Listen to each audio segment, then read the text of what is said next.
世界一ですね、簡単な剪定動画に引き続きですね、もう少し詳しく知りたい人のための動画になります。今度はですね、こちらの方の枝を剪定していきますが、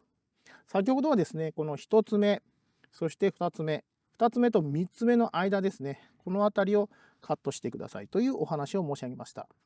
今行っている剪定は空き缶を取るための剪定になります。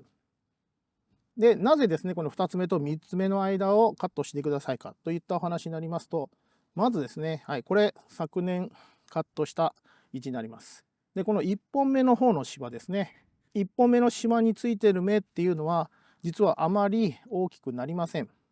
なので、基本的に利用しない。なので、この2つ目を利用するために、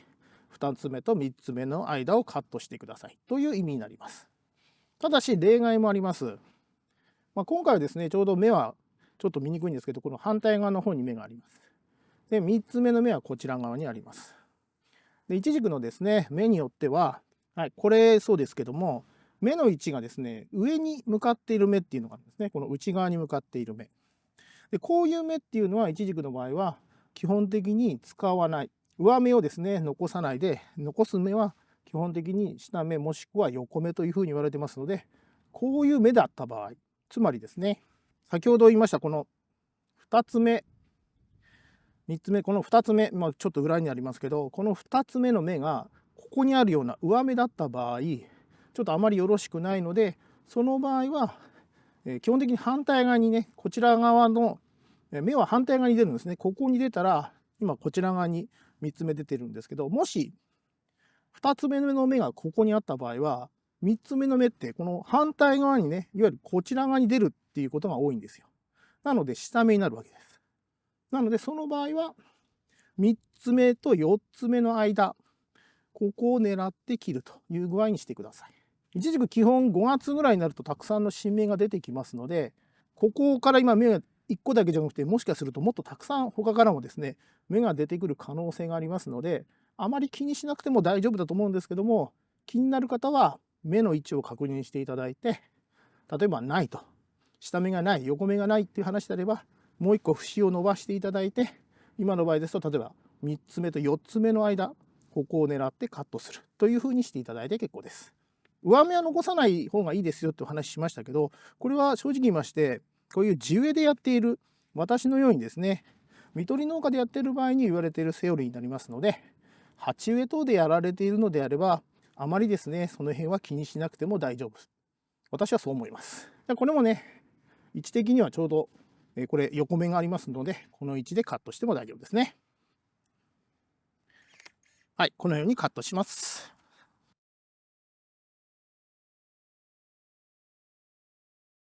はい、次はですね、剪定方法で夏科剪定、秋科剪定っていうのがあることをお話しします。今切っているこの木はですね、麻酔豆腐になります。こちらの品種はですね、夏科、秋科両方取れる兼用種となります。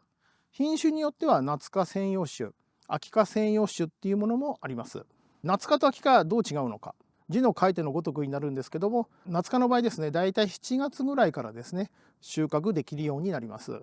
特徴とすれば秋科に比べて非常に大型の実が取れます。で、秋科剪定の方はですね、秋、はい、大体そうですね、こちらですと8月の終わりから9月から収穫ができるっていうのが秋科になります。夏科に比べると実の方は若干小ぶりになりますけども、甘さの方は秋科の方が上ですね。それと収穫できる量は明らかに秋科の方が多くなりますので、私は看取り農家なので基本ですね、秋科剪定というのを行っております。もちろんですね、視聴者さんの方では夏科専用種であったり、夏科をですね、兼用種で夏科を収穫したいという方もいらっしゃいます。で、その場合どうするかと申し上げますと、秋科というのは先ほどお見せした通りですね、強剪定をして新しく伸びてきた新梢に対してつく実が秋科になります。で、夏科というのはこれ去年伸びた新梢になりますけど、去年伸びたこの枝ですね、花芽がついておりますので、こちらの部分に実るのが夏科になります。なので夏科を収穫したい場合は、剪定するのはこのいわゆる夏科は先端の部分にしかつきませんので、先端の部分、少しだけですね、長さ的に言うとそうですね、4分の1ぐらいをカットしていただくと。要はですね、深くカットしてしまいますともう実はつきませんので、先端の方4分の1程度をカットしていただく。で、先端の方につく実が夏かという具合になります。なのでね、こういう夏か秋か専用紙の場合ですね、例えば半分をですね、夏かを楽しみたいといった場合は、先端4分の1ぐらいをカットする。残りは強剪定をして秋かを収穫をするというような楽しみ方もできます。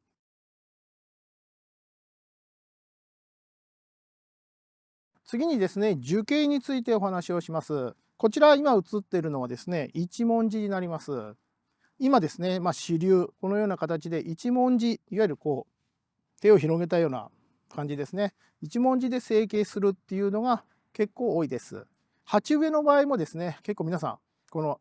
一文字にですね、チャレンジされている方も多いかと思います。一文字成形する場合ですね、鉢植えもそうなんですけども、左右にですね、伸ばすっていう作業が必要になります。その場合は、剪定する箇所は本当に先端だけ、私の場合はこちらかな。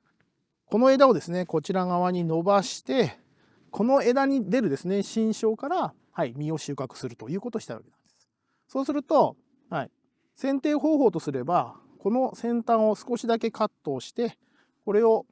ぐっとこう寝かす。この枝をぐっとこう寝かすということをします。このままですと離すとね、こういうふうに戻ってしまいますので、ここはちょうど下に私パイプを置いてありますので、ここに沿わすような形で、紐でこういう形で固定をするという具合にします。いっぺんにですね、こう曲げてしまうと、下手をすると根元から折れてしまう可能性がありますので、この辺はですね、無理をせずに、いけそうなところまで曲げて固定をして、徐々に癖がついてきますので、そうなったら少しずつ寝かすという具合にしていただければ大丈夫です。一文字でですね、何がいいかと言いますと、非常にですね、収穫がしやすいっていうのと、メンテナンス性が非常にいいです。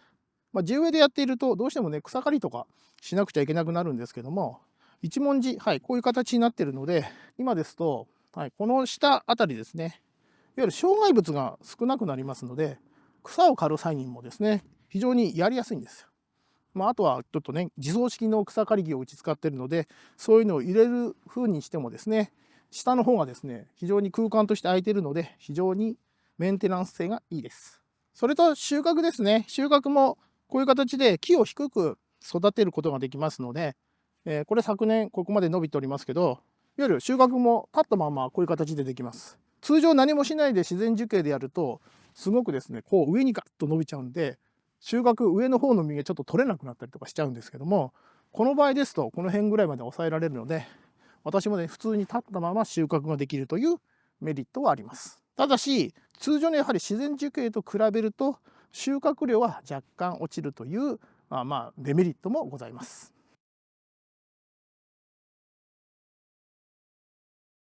最後にですね、なぜ剪定、この時期に行うかというお話をさせていただきます。イチジクの剪定ですね、する期間とすればですね、一つは収穫が終わって、イチジクの木が落葉、そして休眠期に入って、このようなですね、棒苗の状態になった時、時期的に申し上げますと、こちらですと12月ぐらいになりますけども、その時期に行う剪定。そして私のようにですね、春先、2月から3月にかけて行う剪定。この2種類が存在します。おすすめはですね、この春先に行う剪定になりますね。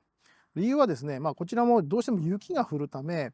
今年はちょっとですね、結構冷えたんですけども、当該の恐れがありますので、基本的には枝を残してですね、冬を越したいという思いがあるのと、もう一つ、休眠期に入る理由としまして、イチジクですね、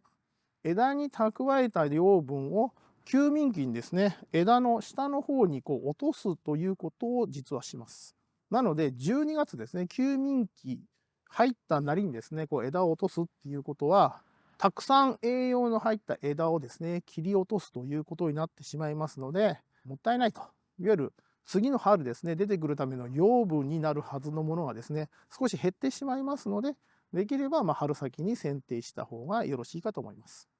かといってですね、挿し木するための栄養が残っていないっていうわけじゃありません。中にはですね、冬の間ですね、暖かいところでですね、早めにもう挿し木をしてですね、スタートダッシュを早めたいということで、12月にですね、剪定を行う方もいらっしゃいますので、それは人それぞれの考えになりますので、それもありだと私は思っております。で、先日ですね、ネットを見ていてこのような情報を一つ見つけました。冬場に行う剪定っていうのは、樹形をですね、整えるための剪定方式。で、春先に行う剪定というのは、実は果実ですね、実をならせるための剪定という具合に言われているそうです。私もですね、初めて知りまして、あ、そうなんだというふうに思いました。なので私はね、実取り農家なので、実をたくさん取りたいんで、春に行う剪定っていうのは、合ってるのかなというふうに思っております。はい、ということでですね、今回、イチジクの剪定について2本立てで動画をお伝えしました。いかがでしたでしょうか。動画を最後までご視聴ありがとうございます。今回の動画は以上になります。次回の動画でお会いいたしましょう。